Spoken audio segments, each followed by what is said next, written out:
Before we had Colton, it was just Jim and I and Dakota, and we wanted, to continue to grow our family, and so we were happy when we found out we were expecting him, and then, the changes that brought along, the uncertainty of not knowing once we found out there was maybe some issues.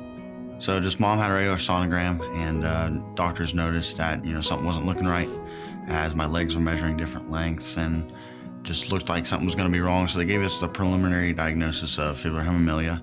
Well, we were supposed to be delivered in Wichita, but due to my mom going into labor 6 weeks early, I was delivered in Hays, Kansas, just 15 minutes from here. So pretty much then the diagnosis was confirmed, fibular hemimelia. I had legs were different lengths, 4 toes, ankles going abnormal angle. Knew something was wrong. After he was born, they kind of determined there was nothing they'd do right away. It was not a life-threatening thing. So we were then referred to a children's hospital that we went when he was a month and a half old. We met with a doctor that day who was fairly new to being a doctor. He'd only been practicing less than 4 years. He gave us the diagnosis of fibular hemimelia, but told us he had heard of it, but had never treated anybody with it. And that was a little unnerving, made us real uneasy. My dad happened to have a cousin in Portland, Oregon that is a Shriner. His cousin said they need to check with Shriners hospitals. And both Becky and I were like, we feel like we got good insurance and we think we ought to save Shriners monies and care for the people that don't have the good insurances or maybe no insurance and need that help. And my dad's cousin, whose name is Dana told my dad, he said, no. He said, it's not about the money. It's about getting the best care anywhere.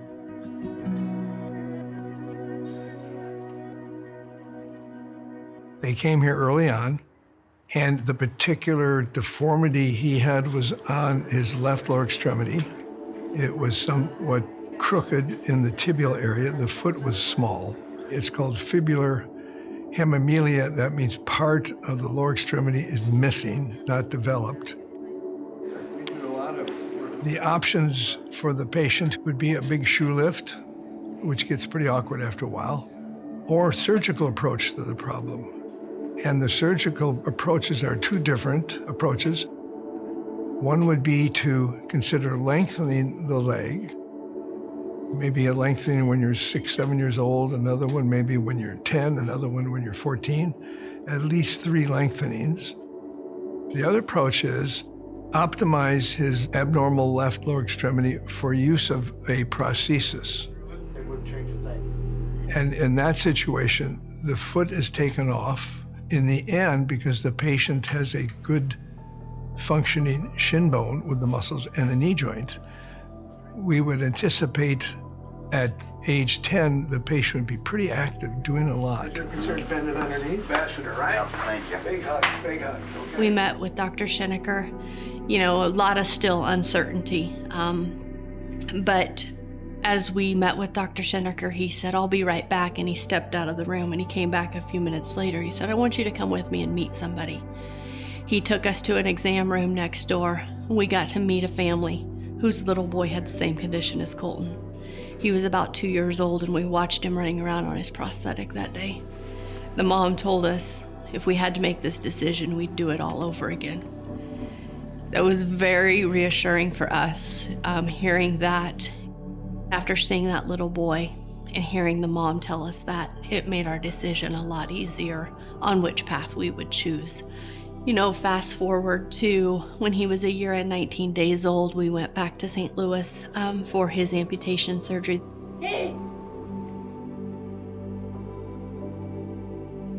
In the waiting room, in walks a nurse and handing your 1-year-old over to a nurse, and out she walks the door with your baby. Needless to say, we cried. We asked, are we doing the right thing? And then we prayed. And he answered it.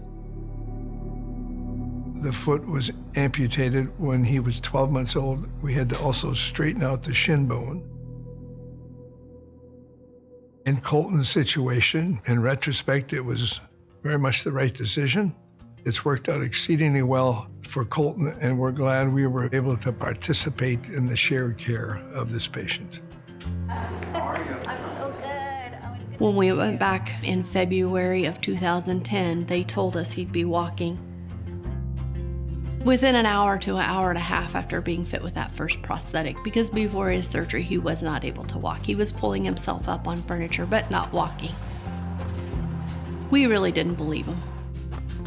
One of my first memories with Colton was obviously casting him for his first prosthesis, and then the parents and the family, he comes back a month later for his first prosthetic fitting, and they carry him in the room, and by the end of the appointment, Colton is walking out the door with the help of mom and dad, heading to physical therapy, and I think it was just a moment for everybody where we all took a breath, a sigh of relief, and they realized everything was going to be good in the end. They just stretch out. We call them once. It just depends on who. So I grabbed his hands and kind of helped him along, and within probably no longer than 35 minutes maybe, he was walking, holding my hands. And from that day when he started walking, he hadn't stopped. And I've seen Shriners since, had 10 or 11 legs to this point. That works too, but at least this keeps you from like. Now we continue to go back to Shriners as we need to for him as he grows and for checkups. Has it always been an easy road? No, it hasn't. There's been questions by him. Shut him down. But he's a very strong-willed kid, and it's helped him to get through the amazing support system of family. His family's very important to us. The support system of them, the support system of the Shriners Children staff and doctors has been very amazing. The one that we probably got the closest to the fastest was Darren and Pops there at St. Louis. And, knowing he's a former Shriners patient that wears a prosthetic, and him and Colton have really connected. My favorite still is his player call. As an amputee, I can relate to him, tell them stories that I've been through. I think it eases their mind. And just seeing the kids grow up, it's crazy now being here 23 years, and how many have been here as infants and then aged out. And now I got a couple patients working in the field now, kind of like I did, so it's wild.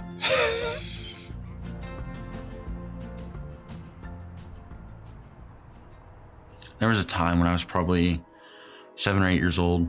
It was hard. I was kind of the point where I was gaining my personality and who I was, and it was the point in time when people were mean, and I wanted to be normal, and that was really hard for me. And so I went to my dad one day and I said, "Dad, I want 2 real legs." And he said, "Buddy, if you had 2 real legs, you wouldn't be able to do the things that you can today."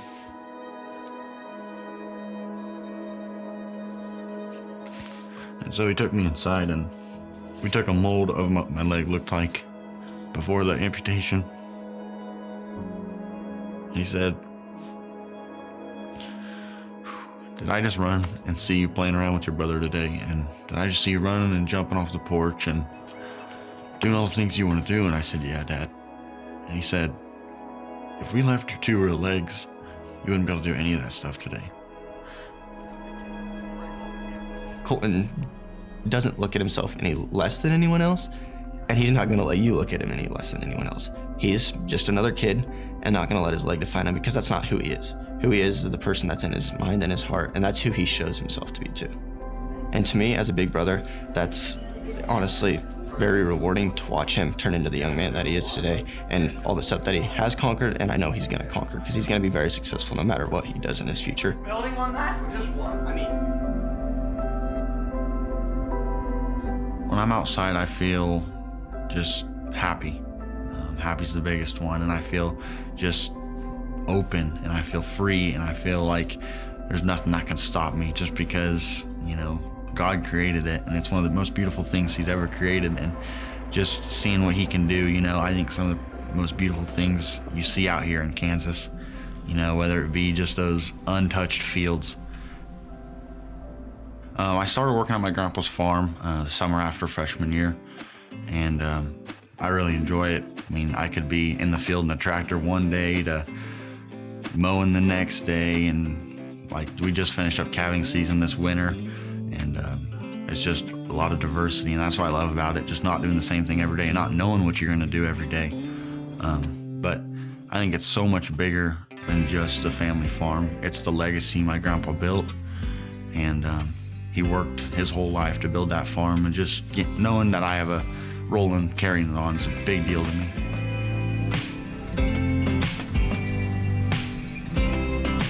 On the farming side of it, he works a lot of ground for us. When we're busy planting or drilling or spraying or doing stuff, he's out there in a tractor turning the dirt up so it's ready for the next crop to go in the ground. Then when we get into harvest, he's right there with us running the tractor and grain cart, you know, getting the grain from the combines to the trucks. Big part of it, you know, and I don't have to babysit him at all. He can do it all. I play football, and then I golf in the spring, and show 4-H livestock, show pigs. I'm involved in Y Disciple, which is our local youth group for church. Getting to watch him play on the football field, it's actually very surreal. Honestly, makes me want to go suit up and get on the field with him. But he gets out there and he tries just as hard as everybody else, sometimes maybe harder, and he doesn't want to hand it to him. He wants to earn it. On the golf course, he loves golf. He's pretty good at it. Not going to say I can beat him anymore, but we can play neck and neck. Colton's a competitor, and he's a strong kid, and he's pretty determined too. So he has the option. The state allows him to use a golf cart if he wants to, and he's refused it every time. You know, we played at a state tournament last year. We played a course that has a lot of hills, a lot of walking, very difficult, and it was hard on him, but he didn't want to use it as an excuse. He wanted to make sure that he was on the same field as everyone else, and so that he didn't have that advantage. I can't wait to see how far Colton goes and what he's able to accomplish, because I know with his work ethic and determination, he's going to do a lot of great things. Yeah, nice job. Thanks. I think my biggest sports career goal right now is to play in the Kansas Shrine Bowl, because to our knowledge, there's never been a Shriners patient to play in the game, and I think that'd be a really good way to end my high school football career, to play in the Shrine Bowl. Colton as a patient ambassador is no doubt going to be one of the biggest platforms. He's a success story that maybe is unlike others with his ability to do football and wrestling, and his golf swing is beautiful. You know, he's a kid that is personable.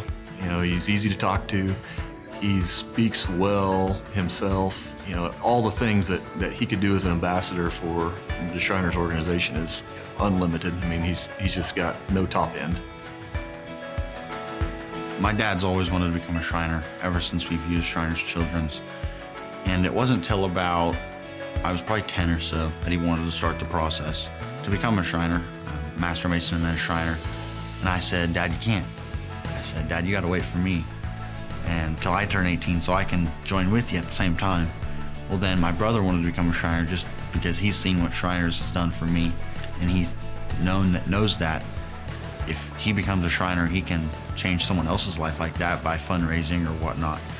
And so they are Master Masons, but they're not Shriners yet. They're waiting for me to come in, and I think that's a really big part, just because, like I said, family's a big thing to me. And so just all becoming a Shriner at the same time is gonna be really huge. I can't wait to become a Shriner because it's the greatest way to give back to the hospital for what they've done for me. To me, being an international patient ambassador is so much on a bigger level, just because I'm gonna be able to reach so many other people. That's gonna help them make their decision or take that first step to be seen by Shriners Children's. And I'm excited to get to talk to so many families and so many other patients so many Shriners and just get those stories of what they've gone through, because I know for a fact what I've gone through is very minimal to what other patients have gone through.